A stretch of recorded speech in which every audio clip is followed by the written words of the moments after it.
Alright, got a Journey Together single pack from a vending machine. Let's open it up and see what we can find.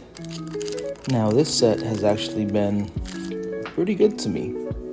Not too bad. Remember getting Ends Zoro arc.